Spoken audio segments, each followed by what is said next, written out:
여러분들께서 디지털 커뮤니케이션에 관심을 갖고 계신 근본적인 이유는 역시 조직에서 리더로서 어떻게 구성원들과 함께 성과를 낼 것인가 하는 게 아닐까 싶습니다. 그러면 리모트 워크 시대이죠. 이 리모트 워크 시대에 리더로서 지혜롭게 디지털 커뮤니케이션을 하면서 어떻게 성과를 관리할 것인가에 대해 한번 얘기 나눠보도록 하겠습니다. 기존의 대면으로 구성원들과 함께 일할 때는 그래도 리더인 내 눈앞에 팔로워들이 있고 또 그들의 일하는 모습을 하나하나 직접 보면서 소위 관리라는 게 가능했습니다. 근데 리모트 워크 상황에서는 그게 되지 않으니까 불안하기도 하고 답답하기도 하실 겁니다. 어떤 회사는 화상회의 화면을 아예 켜놓고 일하는 경우도 있다고 하더라고요. 아마 이 강의를 보고 계신 리더분들 중에서도 그런 경험이 있으셨던 분들이 계실 것 같습니다. 대면 상황일 경우에는 어찌 보면 리더의 존재 자체만으로도 관리가 되었을 수도 있었겠죠. 하지만 리더의 존재 여부에 따라서 팔로워들이 일을 하기도 하고 안 하기도 한다면 그것은 대면 상황, 비대면 상황을 막론하고 일단 관리가 잘 되지 않는 것이라고 봐야 되지 않을까요? 리더로서 구성원들의 일을 관리한다라고 하는 것은 결국 타임 컨트롤과 퀄리티 컨트롤일 텐데 리더가 개입했을 때와 그렇지 않을 때의 차이가 크다면 그것은 조직 차원에서도 바람직하지 않지만 리더 개인에게 다가오는 책임과 스트레스도 매우 클 것이라고 생각합니다. 가장 바람직한 것은 어떠한 상황에서도 구성원들이 자율적으로 그들 업무의 타임과 퀄리티를 컨트롤할 수 있는 그런 모습이겠죠. 팬데믹 시대를 거치면서 이 리모트 워크라는 화두는 아마도 지속적으로 거론되지 않을까 싶습니다. 리더가 리모트 워크 시대, 디지털 커뮤니케이션 시대에 제대로 된 소통을 통해서 성과를 이끌어내는 데 있어서는 여러 가지 중요한 요소들이 있겠지만 그중 가장 중요한 요소 딱 하나만 고르라고 한다면 아마 신뢰일 것입니다. 조직의 정의에 반드시 들어가는 두 가지 요소가 있는데 하나는 2인 이상이라는 요소고요. 또 하나는 공동의 목표라는 요소입니다. 2인 이상의 사람들이 사무실이 아닌 각자의 공간에서 공동의 목표를 달성하기 위해 일을 한다는 것은 리더와 구성원 또는 구성원들 상호 간의 신뢰 없이는 쉽지 않은 일일 겁니다. 그런데 도대체 이 신뢰라는 것의 실체는 뭘까요? 그리고 이 신뢰라는 것은 어떻게 커지는 것일까요? 데이비드 마이스터는 신뢰의 기술이라는 책을 통해서 신뢰를 어떻게 높일 수 있을지 신뢰 공식을 통해 얘기하고 있습니다. 일단 공식을 보시면 분수로 되어 있습니다. 분수의 특성은 잘 아시다시피 분자는 커지면 커질수록 값이 커지고요. 분모는 작아질수록 값이 커집니다.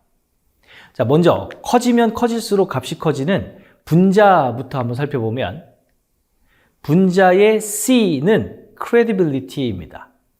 이 credibility는 전문성, 경험, 역량 등 해당 분야를 잘 알거나 일을 잘 하거나 전문적인 자격증이 있거나 한 것을 의미합니다. 평소 조직에서 그 사람 일 하나는 똑부러지게 하지, 일 참 잘하지, 그런 평을 듣는 사람들에 해당되겠죠. 리모트 워크 상황에서도 일을 잘 해내는 것은 신뢰에 있어서 매우 중요한 요소임. 이건 두말할 나위가 없습니다. 자, 그 다음 R인데 이 R은 reliability입니다. reliability는 약속과 이행이 연결되는 경험의 반복, 또 일관성에 의한 예측 가능성을 말합니다. 한마디로 조직에서 얼마만큼 기한을 잘 지켰는지, 미팅 시간을 잘 준수했는지, 약속한 것을 잘 이행했는지, 또는 이행하려 애쓰는 모습을 보였는지 하는 것들입니다.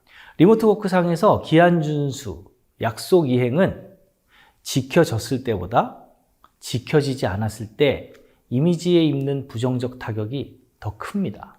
즉, 기한이 지켜지는 것은 기본이 되는데 지켜지지 않았을 때는 부정적 이미지가 더 크게 다가온다는 얘기죠.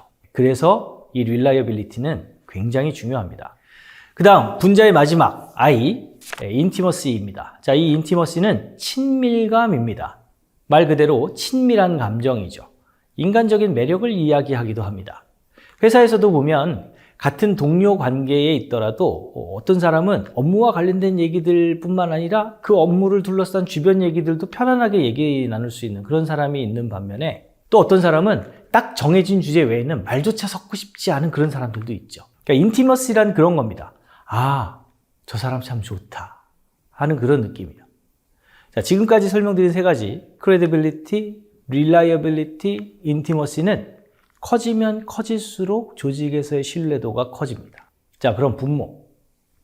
그 값이 작아지면 작아질수록 신뢰가 커지는 분모에 있는 S, 뭘까요? S는 self-orientation, 즉 자기중심성입니다. 분자에 있는 세 가지 요소들, 일 잘하는 능력을 보이고 기한을 잘 지키고 친밀감이 느껴지게 만드는 그 모든 말과 행동들이 결국 자기 자신만을 위한 것이거나 자기중심적인 것이었다는 인식을 주게 되면 신뢰는 떨어진다는 겁니다. 평소 참 훌륭한 동료 직원이라는 인상이 있었는데 결정적일 때 자기 것만 챙기거나 자기 부서만 챙기는 모습을 보일 때 신뢰는 떨어지겠죠. 사실 이 공식은 뭐 대면 상황이든 비대면 상황이든 비슷하게 적용된다고 생각합니다. 오히려 비대면 상황에서 이 공식의 적합도는 더 높아질 수도 있을 것 같네요. 예를 들어 볼까요? 리더의 입장에서 봤을 때 어떤 직원이 기획서 하나를 쓰기 위해서 얼마나 많은 고민을 했고 그 고민을 제대로 반영해 넣기 위해서 밤늦게까지 애썼는지, 사무실이면 알죠. 늦게 퇴근하고 일찍 퇴근하고 밥 못 먹고 일하고 하는 걸 다 봤으니까. 근데 비대면이면 그런 것들이 보이지 않아요. 오직 업무의 퀄리티로만 확인할 수밖에 없는 거죠. 그러니 예전처럼 실력 외적인 성실함으로 어필하는 데는 한계가 있는 거예요. 비대면에서는. 또 기한을 지키는 것도 마찬가지죠. 대면 상황이면 김대리 다 됐어? 언제 돼? 이렇게 바로바로 확인이 되는데 비대면 상황에서는 일일이 톡을 하기도 미안하고 전화하기도 미안하니까 이 리더 입장에서는 기다릴 수밖에 없는 거예요. 근데 때에 맞게 중간중간 보고해주고 기한 딱딱 지켜서 보내주면 얼마나 고맙습니까? 친밀감 역시 그래요. 사실 여러분 화상회의 할 때 복장에 신경 좀 쓰시나요? 이 화면에 비춰지는 복장이 굉장히 중요하다고 생각합니다. 사람이라면 누구나 눈에 보여지는 정보에 영향을 많이 받게 돼 있습니다. 한번 생각해 보실래요? 화상회의를 하려고 줌을 켰어요. 어떤 사람은 목 늘어진 티셔츠를 입고 머리는 부시시해요.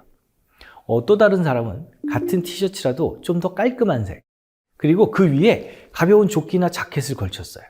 헤어스타일도 말끔해요. 자, 어떤 사람의 의견과 정보에 더 믿음이 가겠습니까? 굳이 오버해서 넥타이를 매거나 풀 메이크업을 하거나 정장을 입거나 할 필요까지는 없지만 적어도 화면에 비춰지는 내 모습에 책임은 질 수 있어야 한다고 생각합니다. 그것이 인티머시에 큰 영향을 끼치죠. 아울러서 우리는 화면으로 만나기 때문에 리액션도 더 커야 합니다. 더 크게 고개를 끄덕이고 다양한 방법으로 나의 현재 감정과 느낌을 상대방이 알 수 있도록 해주는 것이 중요합니다. 분모인 셀프 오리엔테이션 역시 마찬가지죠. 대면보다 비대면 상황에서 오해가 더 커질 수도 있고요. 평소 신뢰가 돈독하지 않은 상황에서 어떤 일에서 빼달라고 하거나 대신 좀 해달라고 하는 부탁은 쉽게 받아들여지기 어렵겠죠. 이렇듯 신뢰라는 것은 리모트 워크 상황에서 조직으로서 성과를 내는데 더 중요해질 겁니다. 그럼 이 신뢰를 리더에게만 한번 따로 대입해 볼까요? 신뢰를 얻지 못하는 리더가 주는 피드백, 신뢰를 얻지 못하는 리더의 업무 배분, 신뢰를 얻지 못하는 리더가 주관하는 회의, 신뢰를 얻지 못하는 리더의 의견, 의사결정. 어떠세요? 리더로서 신뢰를 높이기 위해서도 사실 마찬가지입니다. 리더도 지속적인 학습과 성장을 통해서 역량을 향상시켜야 되고요. 리더로서 한 약속을 잘 지키고 일관된 모습을 보이고 리더 자신도 더 매력적인 사람이 될 수 있도록 스스로를 가꾸는 것 필요하겠죠. 리더야말로 결정적인 순간에 자신만을 챙기는 모습을 보이면 신뢰는 급격히 떨어질 거고요. 또 유관 부서 간의 관계에서 자기 부서만 지나치게 챙기는 모습을 보이면 역시 신뢰는 떨어질 겁니다. 리모트 워크 상황일수록 리더로서의 신뢰는 더욱더 중요해질 겁니다. 더 높은 효율을 추구하기 위해서 디지털 커뮤니케이션의 비중도 많이 늘어나겠죠. 어떤 리더에게는 그것이 갈수록 험난해지는 환경이 되고 있다고 느껴지겠지만 또 어떤 리더에게는 그것이 다시 없는 기회로 느껴지기도 할 겁니다. 자, 저와 함께 하셨던 여러분들은 앞으로 도래하는 세상이 다시 없는 기회가 되시기를 진심으로 기원합니다.